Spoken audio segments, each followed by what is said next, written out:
soit Jésus-Christ. Sa grâce et sa paix soient avec vous. Je suis tombé un jour sur un entretien vidéo de la chaîne YouTube Thinker of You avec Idriss Aberkan, un personnage surprenant, tant par sa faconde que par ses titres et fonctions universitaires fortement contestés, sur lesquels je ne vais pas m'arrêter. Internet en parle suffisamment. J'ai été prédoctorant de l'école normale supérieure à 19 ans. À 21 ans, j'ai été chercheur invité à Stanford, 20 ans précisément. La voie des 3 doctorats normal sup, dont un doctorat de l'école polytechnique, visiting scholar à Stanford, affiliate scholar 8 ans à Stanford, professeur à Centrale, chargé de cours. Polytechnique, ils ont dit que c'était pas Polytechnique. Ils n'ont rien dit du tout. Ouais. J'ai un doctorat, je suis docteur de l'école polytechnique. Question d'Internet. Comment a-t-il fait pour faire 3 thèses de 2013 à 2016 ? J'ai beaucoup travaillé. Il y a des gens qui ont du mal à voir ça, qui ont du mal à se rendre compte de ça. Je travaille comme un taré. Je fais à peu près des journées de 15 heures depuis 2006. Je ne vais pas non plus analyser les affirmations d'allure scientifique qu'Idriss Aberkan présente, ce que d'autres ont fait aussi, ni commenter ses offres commerciales se résumant à vendre des techniques pour, je cite, améliorer sa qualité de vie, atteindre à plus de joie et de sérénité, à des connaissances nécessaires pour vous libérer, à une meilleure utilisation du cerveau pour prendre les décisions de votre vie et agir en pleine conscience. Changez vos processus mentaux pour vous transformer. Élargir les esprits, élever les consciences, mettre la science au service de l'homme, de la nature et du futur des générations. Comme si les enjeux de la liberté relevaient d'une technique. Sous couvert d'être révolutionnaire, le discours d'Idriss Aberkan est au contraire parfaitement au diapason de la société matérialiste, individualiste et hédoniste, à qui il promet le bonheur dont il a le secret, grâce à une connaissance infinie, offrant donc une réalisation de soi infinie. Ève au paradis avait déjà entendu ce propos. Vous serez comme des dieux. J'ai fait mon premier doctorat sur la géopolitique de la connaissance. Et l'idée que la connaissance permettait de transcender des conflits. Dans une société démocratique où l'exaltation de l'individualisme conduit au totalitarisme, le contrôle social prend la forme de l'offre du bonheur. La malédiction de la souffrance est le problème auquel l'État entend remédier grâce à ses thérapeutes, experts en technologie du soi, coaching, contrôle social, démocratie. La nouvelle religion laïque propose d'atteindre le bonheur grâce au développement des forces personnelles et Idriss Aberkan offre la neurosagesse. La recette est simple. Les problèmes de la vie ordinaire sont autant de problèmes mentaux. La conscience du mal est en fait pathologique. Et si de gens simples sont inquiets ou pessimistes, c'est parce qu'ils refusent bêtement le bonheur que leur offrent les techniques d'épanouissement personnel et de coaching. En empêchant la société d'être heureuse, ils en sont les tares. Aussi, toute situation humaine est-elle devenue pour l'État occasion de materner, infantiliser, déresponsabiliser, comme on le voit avec son ingérence jusque dans les relations familiales et l'éducation des enfants. C'est au point que les formations intellectuelles, morales, spirituelles sont remplacées par l'estime de soi. Et l'on va voir en Idriss Aberkan un spécimen d'envergure d'estime de soi. Cette estime de soi qui est aussi utilisée pour conduire l'employé à augmenter ses performances que pour pousser la personne âgée ou malade à demander son euthanasie. Je ne sais pas si Idriss Aberkan le sait, mais l'une des sources du coaching dans les années 70 était la secte hindoue Divine Light Mission, dont le but était de conduire ses membres au bonheur à tout prix, tout comme le coaching considère obligatoire le développement personnel. Pour cette secte, les individus, je cite, et les nations mécontents ou insatisfaits ne peuvent jamais promouvoir une paix durable dans le monde. C'est pourquoi les agents du contrôle social ont la mission de transformer, grâce à leur technique, la connexion entre les processus neurologiques, le langage et les modèles de comportement acquis, afin de produire le bonheur. Bien avant Idriss Aberkane, donc, le gourou Maharaji enseignait, je cite, des pratiques fondamentales de paix intérieure, dont la somme représentait une expérience appelée, elle aussi, connaissance, terme que traduit celui de gnose, l'éternel ennemi de la foi révélée. Et bien sûr, il n'enseignait aucune règle, croyance ou pratique éthique, ce qui n'aurait pas été pour déplaire à Richard Francis Burton, qu'Idriss Aberkane donne comme modèle à la jeunesse. Un conseil pour les jeunes générations ?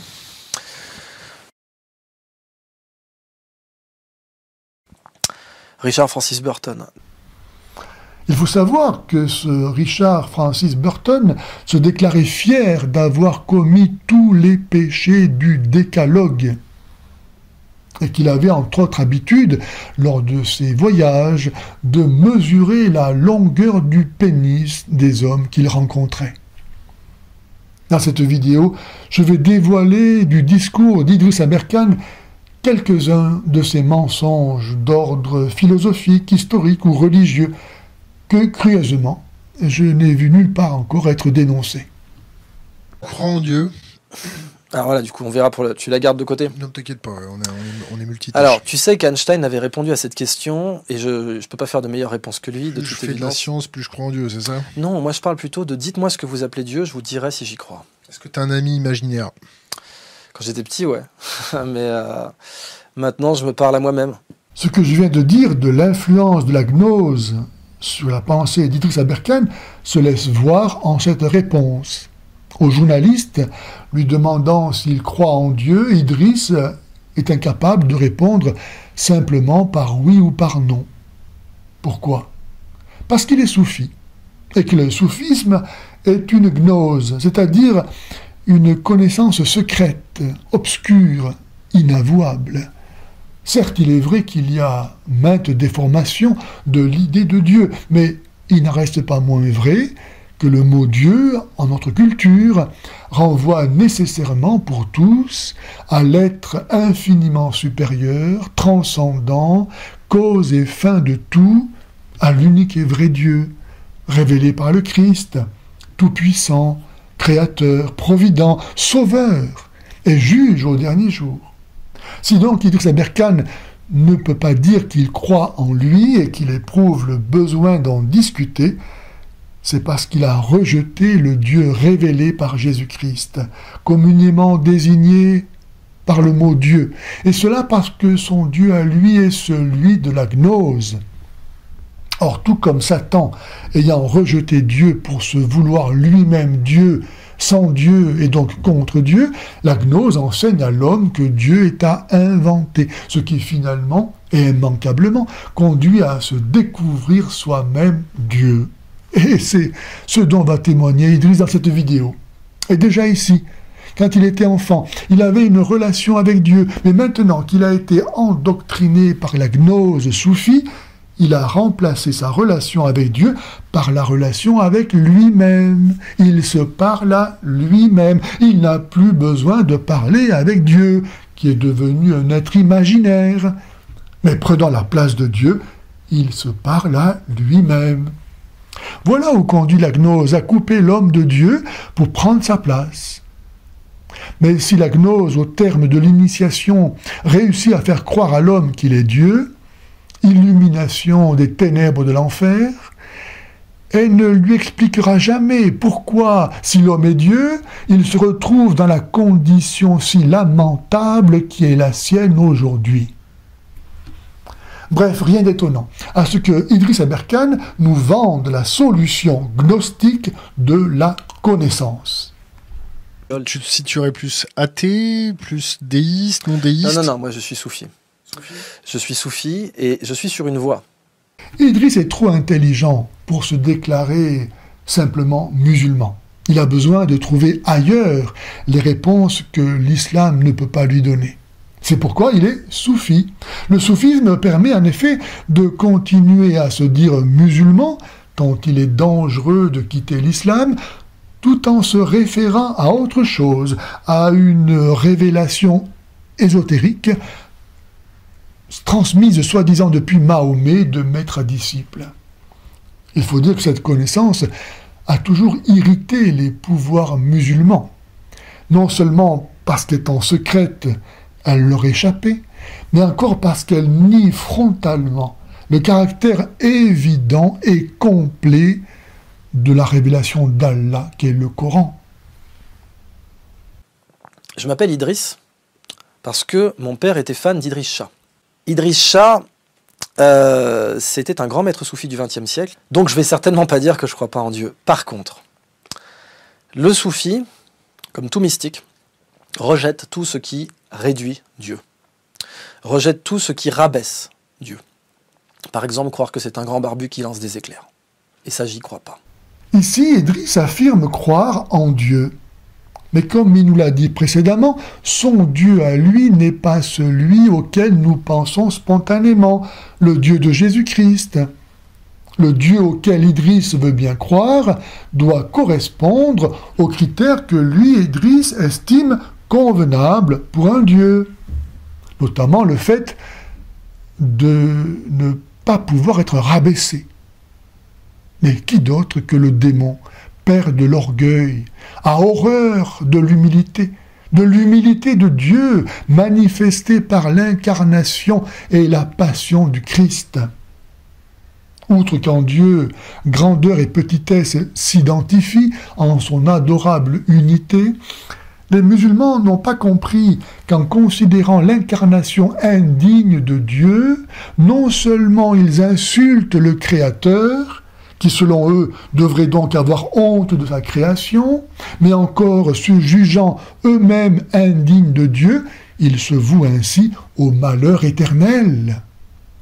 Si seulement ceux qui crient « Allahu Akbar, Allah est le plus grand », comprenaient que cela n'a aucun sens, parce qu'étant unique, Dieu n'a pas besoin de se comparer. Et que toute la création montre que Dieu est aussi bien grand que petit, étant le tout autre. Les savants découvrent chaque jour davantage aussi bien les immensités de l'infiniment grand que les profondeurs de l'infiniment petit. Et Dieu cesserait d'être infini en s'incarnant. Ce que Dieu a fait est très beau et il n'en rougit pas.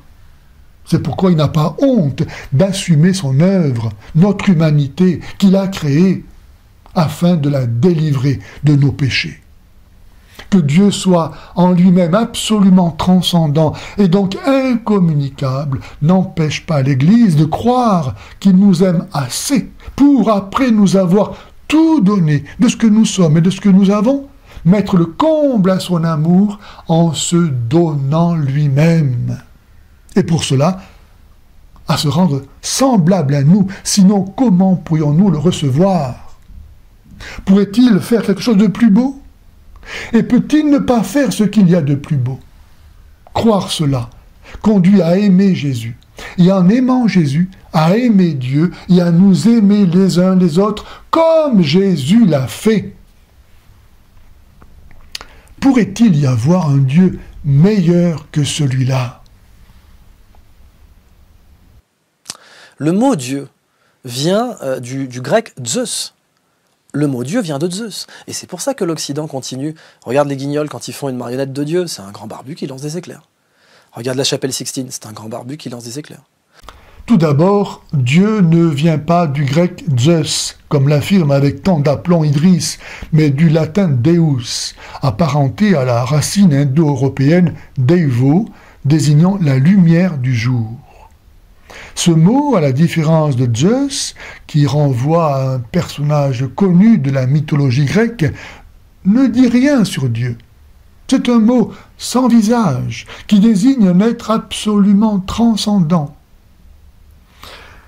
Mais la bonne nouvelle est que ce Dieu, par définition inconnaissable, a bien voulu se faire connaître, se révéler, raison pour laquelle il nous a parlé, par les prophètes d'Israël, puis de façon définitive et parfaite, par le Messie, sa parole incarnée, qui s'est présenté comme le Fils, renvoyant de ce fait à celui qu'il appelait Abba, Père. Il nous a ainsi révélé que Dieu est relation, communion de personnes, amour, trinité. Dieu n'est donc barbu dans la chapelle Sixtine que parce que les chrétiens ont voulu annoncer celui que Jésus appelait Père, lui dont les pères de la terre reflètent un peu l'image et peuvent justement être caractérisés par le fait qu'il porte une barbe, privilège que n'ont ni les femmes ni les enfants. Quant au fait que Zeus portait aussi une barbe et lançait des éclairs, cela tient à l'intuition des peuples cherchant depuis toujours à connaître Dieu, dont leur parlait la tradition primitive issue du paradis terrestre, et à leur volonté de se le représenter, expression inconsciente de leur désir de son incarnation.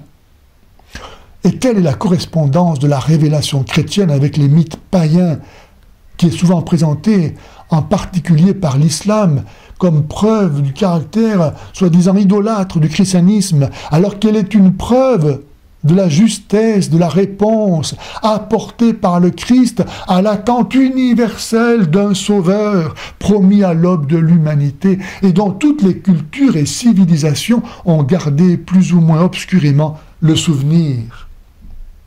L'Église sait lire dans les paganismes la tradition primordiale révélée à Adam et Ève, et elle a la joie d'annoncer à tous les peuples son accomplissement en Jésus le Messie.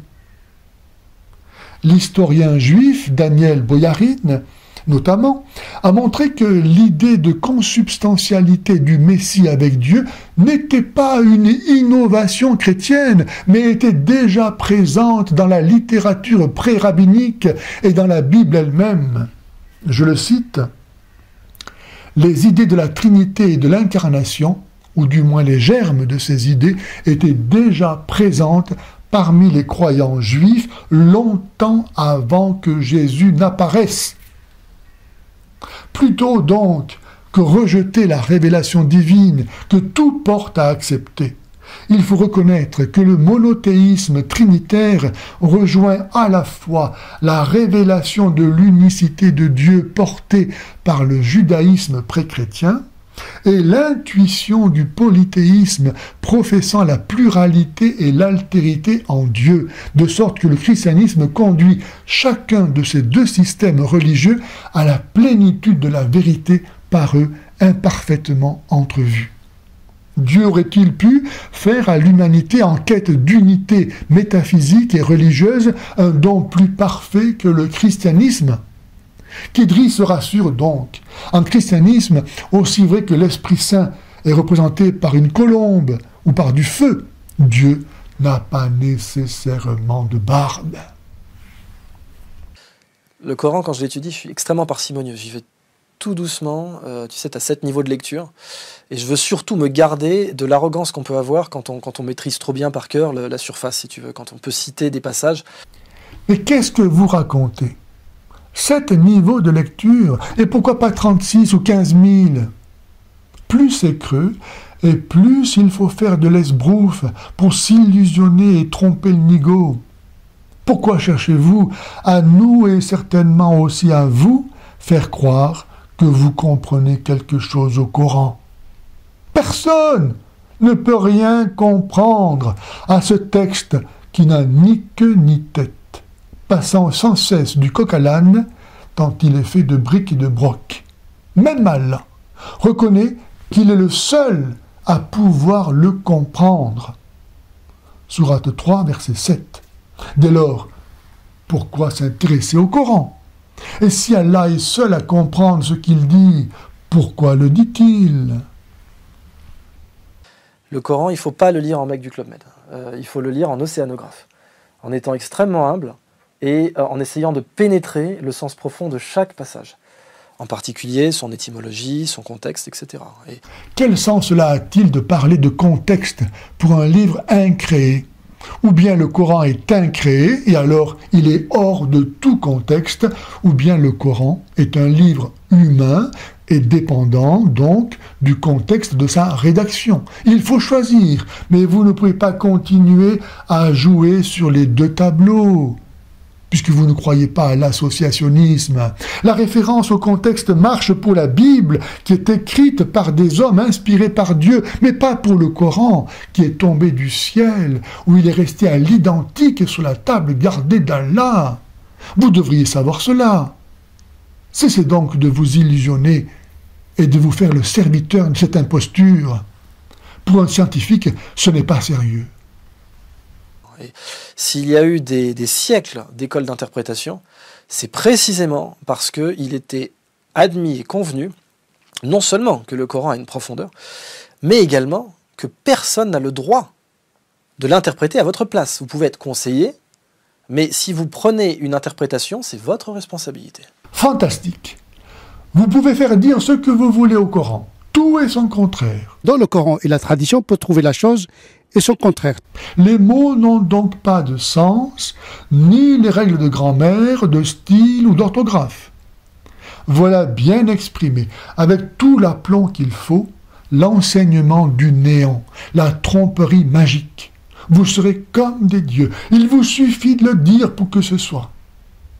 Mais où est l'infini respect dû à Dieu, si l'on peut se substituer à lui pour lui faire dire ce que l'on veut? Mais si, au fond, tout est affaire d'interprétation, qu'est-ce qui fait que la vôtre, qui est très libérale, est plus juste que celle de l'imam d'à côté qui dira le contraire? C'est pas une question d'interprétation juste ou pas. Le Coran et la tradition du prophète ne livrent pas une doctrine particulière, ni une doctrine sur la foi, ni une doctrine sur les pratiques.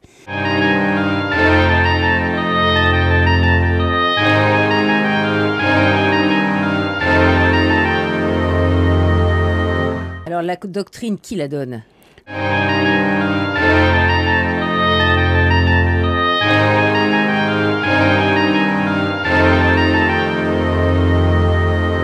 Dieu parle-t-il s'il n'y a pas moyen d'accéder à ce qu'il a effectivement dit?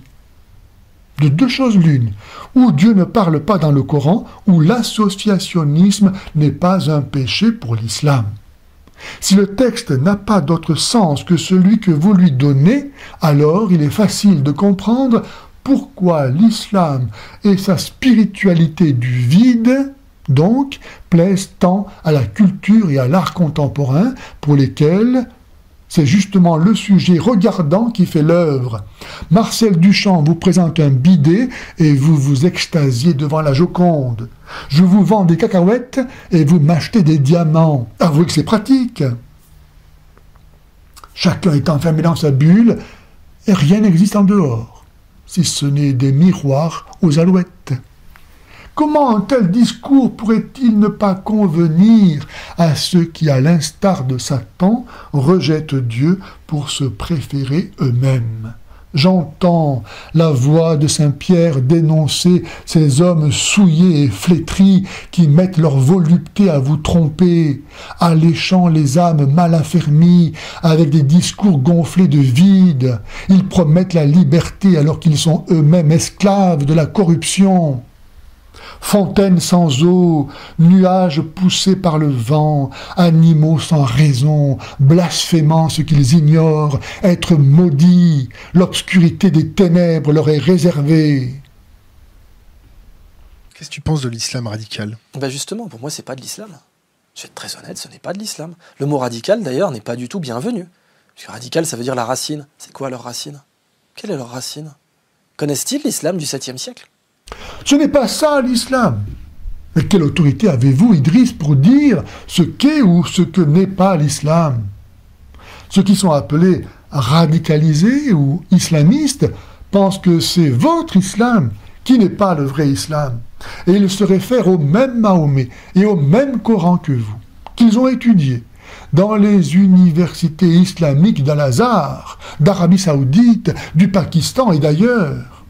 en sorte qu'ils connaissent l'islam du 7e siècle aussi bien que vous, sinon mieux.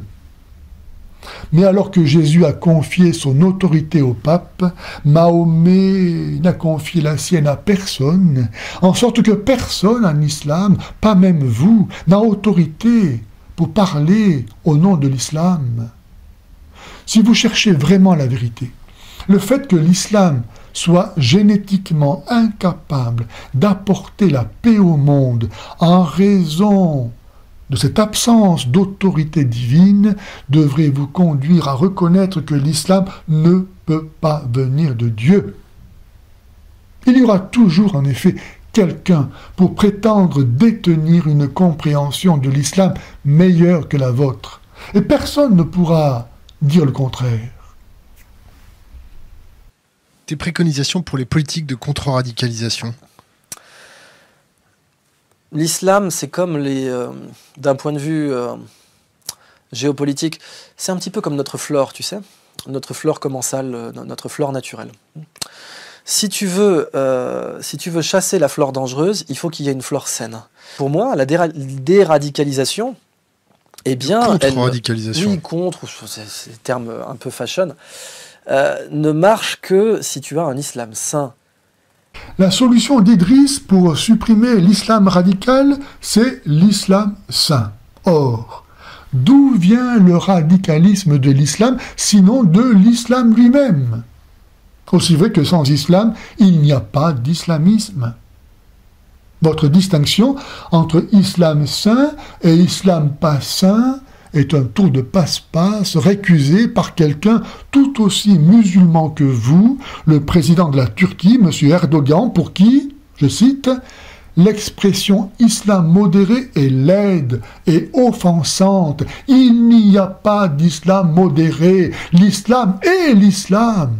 Il n'y a pas d'islam sain et d'islam pas sain. Il n'y a qu'un seul islam qui produit invariablement les horreurs de l'islam dit radical. » Ainsi que Jésus l'enseigne, tout arbre bon produit de bons fruits et tout arbre mauvais produit de mauvais fruits. Un arbre bon ne peut pas produire de mauvais fruits, ni un arbre gâté porter de bons fruits. La distinction entre islam modéré ou sain et islam radical ou pas sain a été forgée pour faire accepter l'islam en Occident, mais elle ne repose sur aucune différence fondamentale puisque l'un et l'autre se réfèrent au même Allah, au même Coran, au même Mahomet. Est-ce que l'on dit par exemple qu'une femme est modérément enceinte, ou elle l'est ou elle ne l'est pas? Je pose donc la question. Si un musulman modéré reste musulman, est-ce parce qu'il aime modérément les abominations islamiques ou bien parce qu'il est modérément humain? Un bon musulman est en fait un mauvais musulman. Et la confusion vient de ce qui attribue à l'islam la bonté de la nature humaine, créée bonne, qui réussit à percer chez certains musulmans, préférant obéir à leur conscience plutôt qu'à Allah. La conscience étant l'instance permettant au cœur de tout homme d'entendre la petite voix de Dieu, l'invitant à fuir le mal et à faire le bien. C'est pourquoi les islamistes tuent les musulmans dits modérés au même titre que les mécréants, puisque les uns comme les autres n'obéissent pas au Coran. Suffit-il, face aux attentats, de dire « ce n'est pas ça l'islam » ou bien faut-il reconnaître que les djihadistes ne font que prêcher le Coran et imiter Mahomet? Et qui ne voit que l'appellation islam saint ou modéré suffit à dénoncer l'islam comme étant mauvais en lui-même, puisque si l'islam doit être modéré pour être acceptable, c'est donc qu'il ne l'est pas en lui-même. Nul besoin de modérer le christianisme. Plus on imite le Christ, plus on est saint et aimable. Et plus on imite Mahomet, et plus on est haïssable. Il n'y a qu'un seul Messie, en dehors duquel c'est l'enfer assuré. C'est pourquoi la solution à l'islam radical n'est pas de prêcher un prétendu islam saint, mais de prêcher le christianisme. Nul danger jamais à imiter le Christ. Idriss Aberkane ne se rend peut-être pas compte qu'en défendant l'islam, quel que soit l'enrobage sous lequel il nous le présente, il sert l'antichrist. Car qui peut venir après le Christ, sinon l'antichrist ? Jésus nous a avertis, qui n'est pas avec moi est contre moi, qui n'amasse pas avec moi dissipe. Je me suis battu pendant 10 ans contre l'idée d'un clash des civilisations. Ma thèse de littérature comparée à l'université de Strasbourg, qui est librement consultable en ligne, eh bien, elle travaille sur le fait que le clash des civilisations n'existe pas. Que c'est un mythe. Que s'il existait, eh bien, jamais la France n'aurait eu comme plus long allié de son histoire l'Empire ottoman. Le clash des civilisations existe bel et bien. Il est dans l'ADN de l'islam. Aussi vrai qu'Allah, par la bouche du vrai musulman qui était Abraham, prescrit la guerre universelle et perpétuelle contre tout ce qui n'est pas musulman. Entre nous et vous, c'est l'inimitié et la haine à jamais, jusqu'à ce que vous soyez musulmans. Comme Satan, qui n'existe qu'en s'opposant à Dieu, sans le christianisme auquel il s'oppose, l'islam n'existerait pas. Croyez donc à Allah et en ses messagers, et ne dites pas 3, cessez, ce sera meilleur pour vous. Allah n'est qu'un Dieu unique, il est trop glorieux pour avoir un enfant. Les chrétiens ne sont qu'impureté, qu'Allah les extermine. L'islam n'est que refus de la foi chrétienne. Sans kafir, sans mécréant, il n'y a pas de musulmans. La profession de foi musulmane, la shahada, est l'expression de ce refus. J'atteste qu'il n'y a pas de divinité si ce n'est Allah. Autrement dit, non à la Sainte Trinité, à laquelle je préfère l'inconnaissable Allah. Et Mahomet, l'envoyé d'Allah, autrement dit, non à Jésus-Christ, Fils de Dieu, Sauveur des hommes, à qui je préfère Mahomet, parfait criminel. Un musulman se rassure d'être musulman parce qu'au moins il n'est pas chrétien. Sachant que le chrétien est coupable du seul péché qu'Allah ne peut pas pardonner et qu'il est voué à l'enfer par Allah qui égare qui il veut. C'est ainsi qu'être anti-chrétien est un gage de légitimité islamique et c'est la raison pour laquelle le conflit avec l'Occident est vital pour l'islam. Ainsi, les régimes musulmans se légitiment aux yeux de leur population en permettant la lutte contre les chrétiens. En Afghanistan, au Pakistan, aux Moluques, au Nigeria, en Arabie Saoudite, au Soudan et ailleurs, se convertir au christianisme est sanctionné légalement par la peine de mort. La pression sur les églises du Proche et du Moyen-Orient est telle que les chrétiens fuient leur terre pour sauver leur vie. En Syrie, du tiers de la population qu'ils étaient à la fin du XIXe siècle, ils sont aujourd'hui moins de 5%. En 1932, ils formaient au Liban plus de 55% de la population. Leur proportion y est à présent inférieure à 30%. Avant le génocide de 1923, les chrétiens de l'Empire ottoman représentaient le tiers de la population de la Turquie, qui est devenue aujourd'hui musulmane à 99,6%. En Iran, leur nombre a diminué de 66%. En Irak, en une génération, les chrétiens ont diminué de 90%. Si l'œuvre propre de l'Antichrist est de détruire l'œuvre du Christ, qui est l'Église, est-ce que l'islam ne détruit pas l'Église partout où il le peut ? Que ce ne soit pas partout parfaitement le cas, ou que la France ait pu avoir comme allié l'Empire ottoman, ne remet pas en cause ce que je viens de dire, car une chose sont les principes et autre chose la façon dont ils sont mis en pratique. Ainsi, de même que la France n'a pas toujours été fidèle aux bons principes de la foi catholique, de son baptême, et nous ne le voyons que trop aujourd'hui, De même, pour la raison que j'ai précédemment évoquée, à savoir qu'il est possible à un musulman de préférer écouter sa conscience plutôt qu'Allah, un pays musulman peut être infidèle aux principes mauvais de l'islam. La règle reste cependant celle que Jésus a annoncée. Aucun arbre mauvais ne peut donner de bons fruits, ni un arbre bon donner de mauvais fruits. Cette notion d'un choc des civilisations, elle est aussi contredite par le fait que l'immense majorité des victimes du terrorisme dit islamique sont des musulmans. Que la majorité des victimes de l'islamisme soient des musulmans ne remet nullement en cause le choc des civilisations, mais s'explique très bien du fait que l'islam, produisant les islamistes comme le roncier produit les ronces, c'est nécessairement d'abord en pays musulman que les islamistes produisent les fruits mortifères de l'islam. Et ensuite, puisque pour un pieux musulman, les musulmans n'obéissant pas strictement au Coran sont des mécréants, il est licite, sinon un devoir, de les tuer. Quant au fait que les islamistes tirent contre leur propre camp, ne peut étonner que ceux qui n'ont pas encore réalisé que l'islam rend foncièrement bête et méchant. Si tu veux lutter contre la radicalisation, il faut lutter contre le désespoir. Et c'est précisément pour ça que les scouts musulmans de France ont été créés. C'était pour donner de l'espoir dans les banlieues.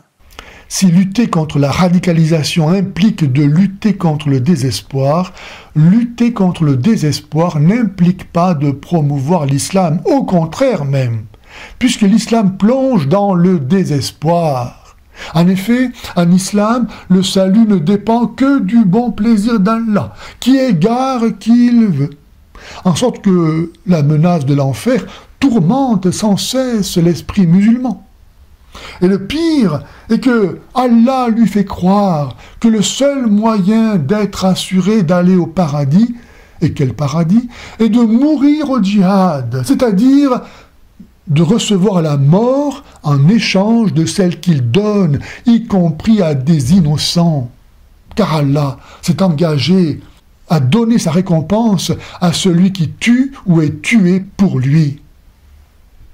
C'est pas beau ça ? Ça vaut vraiment la peine de prêcher l'islam, avec l'air innocent des maîtres experts dans l'art de la taqiyya.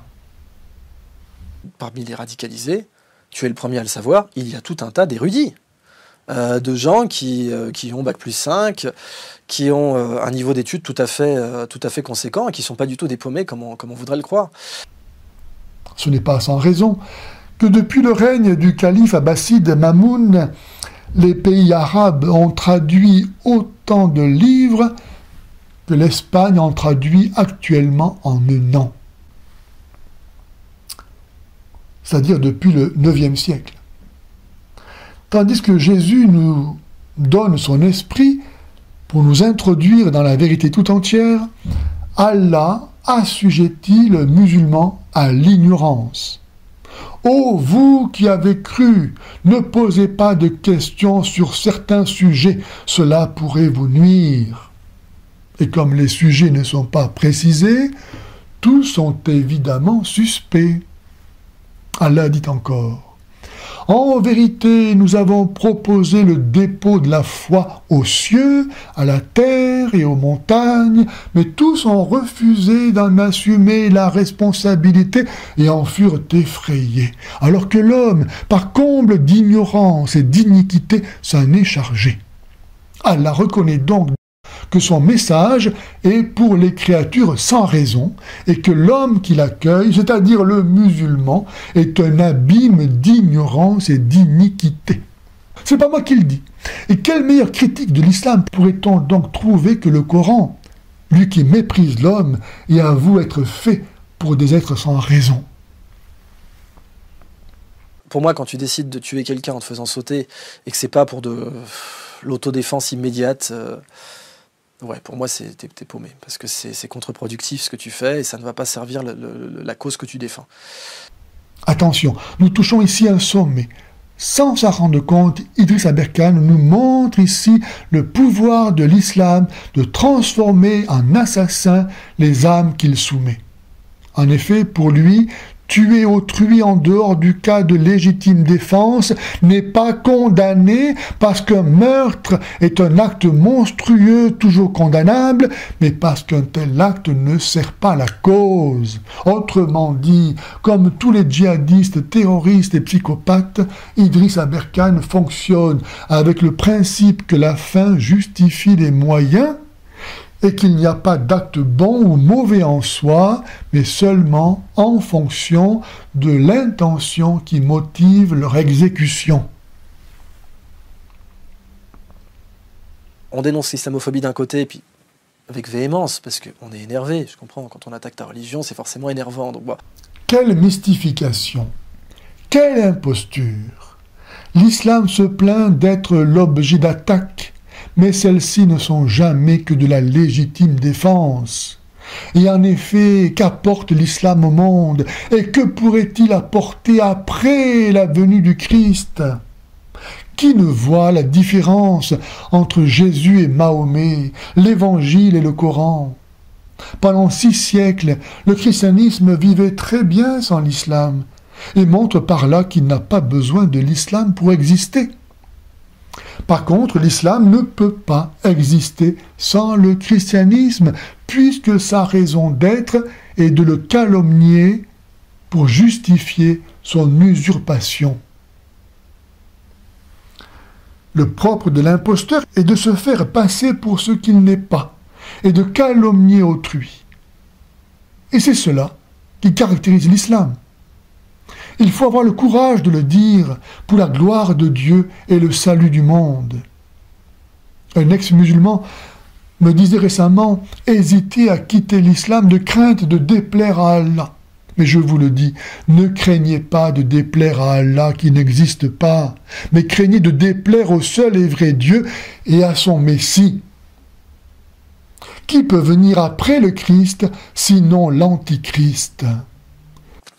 Il faut rappeler les faits historiques. Les faits sont têtus. Mais oui.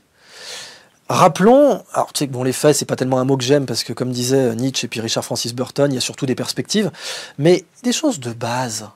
Tu sais qu'on a retrouvé dans une tombe viking une bague avec marqué « Au nom de Dieu, le clément, le miséricordieux ».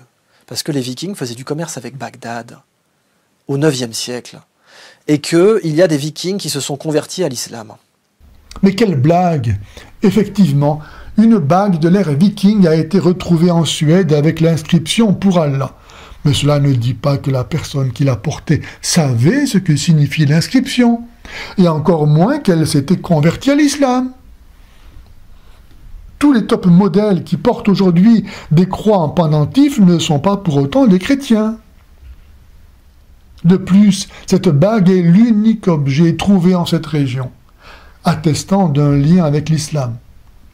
Mais peu importe, l'apologétique musulmane, comme vient de le dire Idriss, ne s'intéresse pas tant aux faits, c'est-à-dire à la réalité, qu'aux perspectives, c'est-à-dire à la manipulation des faits.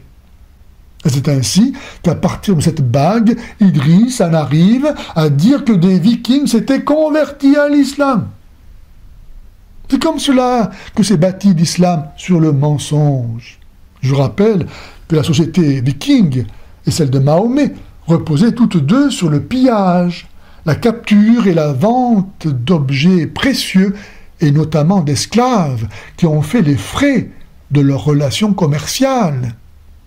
Si Jésus annonce que tous les hommes créés par l'unique et même Dieu sont frères en lui, Allah, par contre, interdit l'abolition de l'esclavage et octroie à Mahomet le 1/5 des esclaves qu'il capturait. C'est pas beau, l'islam ? L'expression du travail d'arabe viendrait du fait, positif donc, que Haroun al-Rachid avait offert un clepsydre, une horloge à eau, à Charlemagne, et que cette horloge s'étant détraquée, personne à la cour, je ne sais pas si on pouvait dire cour à l'époque, ne pouvait la réparer, et que Charlemagne aurait dit, laissez, c'est du travail d'arabe. Parce que travail d'arabe à l'époque signifiait hautement mathématique. Voici un nouvel et magnifique exemple d'apologétique musulmane. Pour vanter la soi-disant excellence de la civilisation musulmane, Idriss Aberkane nous parle de machines si compliquées que seuls les Arabes, qu'il confond avec les musulmans, auraient été capables d'inventer et donc aussi de réparer. Ainsi, de l'horloge à eau offerte à Charlemagne par le calife Haroun ar-Rachid, laquelle se serait détraquée. Mais quelle blague! Une horloge à eau est si simple qu'elle ne peut pas se détraquer. En effet, elle n'est constituée que de 2 récipients superposés dont l'un reçoit l'eau s'écoulant de l'autre par un petit orifice, ce qui prend un certain temps, une certaine mesure de temps, exactement comme le fait un sablier avec du sable. Voilà le genre de mensonge qu'Idriss est capable de débiter avec l'aplomb du monsieur qui sait tout. Toujours est-il que si remplacer un pot de terre par un autre est un travail hautement mathématique, on comprend qu'il faille attendre encore longtemps avant qu'émergent des prix Nobel à la Mecque ou à Mogadiscio. Les croisades, c'était pas du tout pour aller récupérer Jérusalem au départ, c'était la route de la soie et la route des épices. Depuis l'origine du christianisme, les chrétiens se sont rendus en Terre Sainte, non pour le lucre, comme ose le dire Idriss, mais comme chacun sait, pour vénérer les lieux saints. Et c'est bien tardivement qu'ils voulurent reconquérir la patrie du Christ pour porter secours à leurs corélégionnaires persécutés sous l'innommable charia, et lors des pèlerinages par les raquettes et les multiples agressions. Aussi, lorsque augmenta le nombre des pèlerins à l'occasion du millénaire de la mort du Christ, il fallut organiser des troupes armées pour assurer leur sécurité. Voilà la première raison des croisades. Pour donner une idée de l'ambiance, parmi tant d'autres faits rapportés par l'historien Jacques Herse, voici ce pèlerinage conduit par l'archevêque de Mayence qui fut presque entièrement massacré le 25 mars 1065 par les Bédouins de Ramallah. En cela digne émule de Mahomet, célèbre lui-même pour ses attaques de caravanes. Mais la prise de Jérusalem par les Turcs seldjoukides en 1071 rendit le pèlerinage impossible d'accès et conduisit l'empereur byzantin Alexis Comnène à demander l'aide des Occidentaux. La deuxième raison des croisades est donc cette invasion à l'est de l'Europe et en Terre Sainte par les Turcs seldjoukides, qui contraignit les chrétiens occidentaux à envisager la reprise de Jérusalem, et ce alors même que l'Europe devenue chrétienne cherchait à vivre selon l'esprit de l'Évangile. Et c'est la troisième raison pour laquelle il est faux de dire que la raison des croisades a été la recherche du lucre. En effet, l'Église avait réussi à humaniser la société, à discipliner les humeurs belliqueuses des Européens par des institutions comme la trêve de Dieu ou la paix de Dieu qui limitaient l'usage des armes sous peine d'excommunication. L'invasion de l'Est de l'Europe augmenta la menace de totale submersion musulmane de l'Europe, déjà bloquée à l'ouest par le califat de Cordoue, auquel les Almoravides venaient de prêter main forte au XIe siècle, et tandis que le sud du royaume franc était régulièrement pillé par les Sarrasins régnant sur les côtes de la Méditerranée par la piraterie. Je veux donc dénoncer ici la mystification visant à culpabiliser les chrétiens pour leur action de légitime défense qu'ont été les croisades et qui présentent les musulmans comme de pauvres victimes agressées sur leurs terres, alors que ces terres ne leur appartenaient pas puisqu'ils les ont conquises par la violence. Et comment ne pas dénoncer ici le président Erdogan voulant aujourd'hui s'approprier les îles grecques après s'être approprié la moitié de l'île de Chypre et qui célèbre chaque année en grande pompe la prise de Constantinople. Qu'un peuple célèbre la récupération d'une de ses villes se comprend, mais fêter la prise d'une capitale étrangère, qu'est-ce d'autre sinon faire montre d'esprit belliqueux digne des filles du diable? Qui sait aujourd'hui que le minaret est une structure d'origine chrétienne? Mais qu'y a-t-il d'étonnant, cher Idriss, à reconnaître que le minaret soit une structure d'origine chrétienne? Y a-t-il quelque chose de bon en islam qui ne l'ait copié ou volé? Puisque l'algèbre, al-jabar, c'est un mot arabe, puisque le X dans les équations, ça vient des Arabes. Les Arabes utilisaient une lettre qu'ils prononçaient re pour noter l'inconnu dans une équation. Et cette lettre qu'ils ont prononcée re, les Espagnols l'ont latinisée avec un X qu'ils prononçaient eux-mêmes re, Mexico, en Andalousie donc. Algorithme, c'est un mot arabe. C'était la latinisation du mathématicien Al-Khwarizmi. De même qu'à partir d'une bague musulmane, Idriss a été capable de nous dire que les Vikings se convertissaient à l'islam, à partir d'une ressemblance homophonique, il veut ici nous faire croire que les musulmans auraient inventé la notion d'inconnu en mathématiques. Or, les plus anciens problèmes mathématiques font déjà usage du terme d'inconnu au sens de valeur à rechercher. Ainsi, du papyrus égyptien appelé Rind, daté de l'an 33 du règne du pharaon Apophis, de la 15e dynastie, c'est-à-dire dans la première moitié du XVIe siècle avant notre ère. Le scribe Hamès, qui l'a rédigé, annonce même en introduction que son texte est une copie d'une version plus ancienne d'environ 3 siècles. Donc, bien avant l'islam, n'est-ce pas? Du temps de la Jahiliya, c'est-à-dire de la présumée ignorance pré-islamique, où les Égyptiens construisaient des pyramides, excusez du peu. Mais les Babyloniens, eux aussi, posaient des problèmes mathématiques avec des valeurs initialement inconnues. Quant aux mathématiciens indiens, ils travaillaient depuis longtemps sur la racine carrée et sur des problèmes du second degré ayant des solutions non rationnelles. Ils n'avaient pas attendu Al-Khwarizmi, et même si la notion d'inconnu n'était pas encore très explicite, elle le devint avec le mathématicien grec Diophante, qui vécut vers le début de notre ère.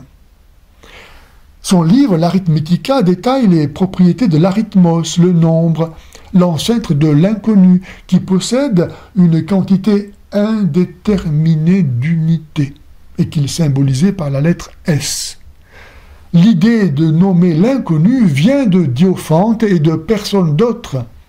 Et elle est passée ensuite aux mathématiciens arabes du Moyen-Âge, je dis bien arabes et non pas musulmans, qui en changèrent le nom. Dès le 8e siècle, les éléments d'Euclide furent traduits en arabe, ainsi que les travaux du mathématicien indien Brahmagupta, et c'est à cette époque qu'Al-Khwarizmi reprend les éléments d'Euclide et présente l'inconnu comme la résolution d'une équation.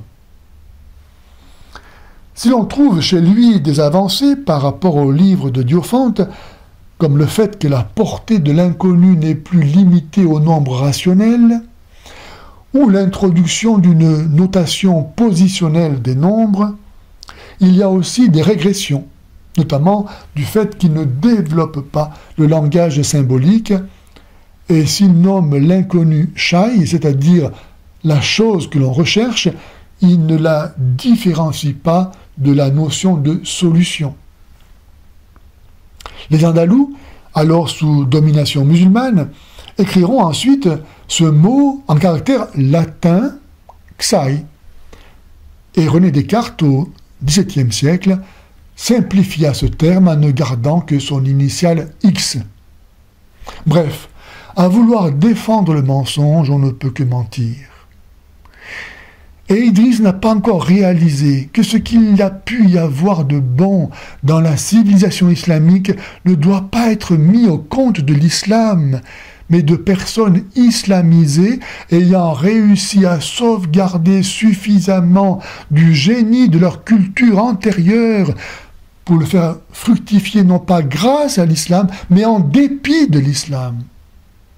C'est ainsi que les miniatures perses du XIVe siècle ne rendent pas témoignage au génie artistique de l'islam, puisque l'islam, refusant l'incarnation, qui est la manifestation de la vérité, refuse aussi nécessairement la représentation.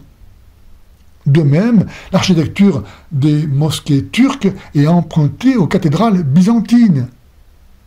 Et les superbes mosaïques du dôme du rocher sont l'œuvre de céramistes arméniens.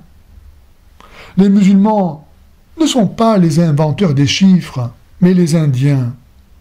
Et si Al-Khawarizmi est présenté comme le père de l'algorithme, les anciens Babyloniens et Égyptiens savaient résoudre des équations du premier et du second degré bien avant Euclide. Mais pour idéaliser l'islam, il faut humilier la civilisation occidentale et en fin de compte la religion chrétienne qui en est l'âme. Sans la civilisation occidentale, les musulmans auraient-ils par exemple connu la civilisation égyptienne ? C'est elle qui a inventé l'horloge à eau, et non pas la civilisation musulmane, comme voudrait nous le faire croire Idriss. Par contre, la mystification et la réécriture de l'histoire relèvent manifestement de la science islamique. Un conseil pour les jeunes générations ? D'impérissable, une bouteille à la mer.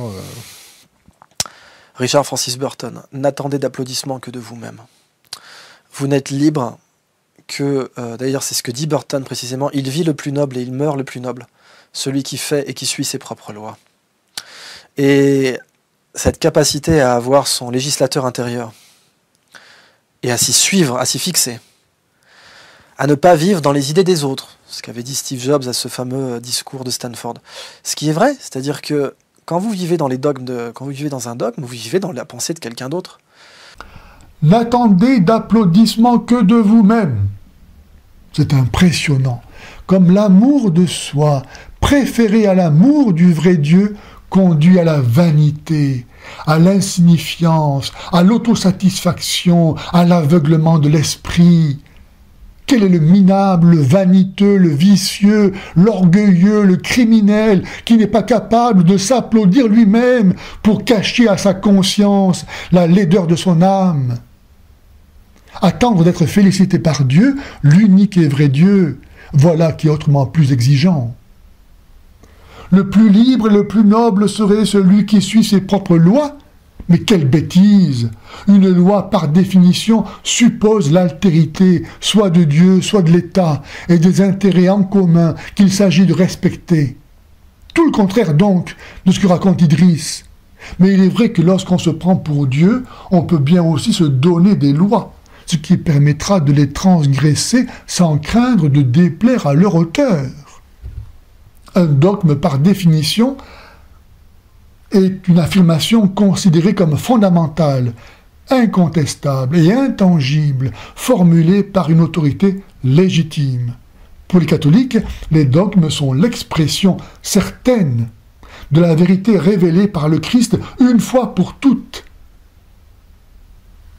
Quel bonheur donc de pouvoir bâtir sa vie sur du solide et échapper ainsi à la fuite perpétuelle vers l'absurde.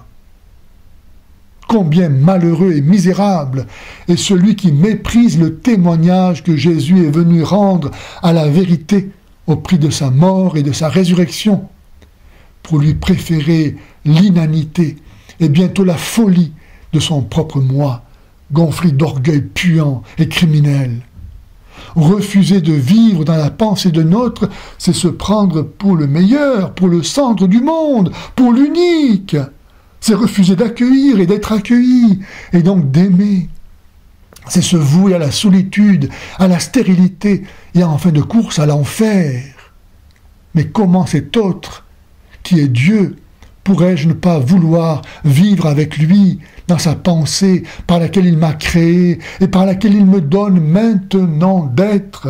Comment pourrais-je ne pas faire mienne cette pensée de Dieu pour être ce qu'il veut que je sois et qui ne peut être que bon? Si les gens savaient qu'ils vont en enfer, ils donneraient leur vie au Christ.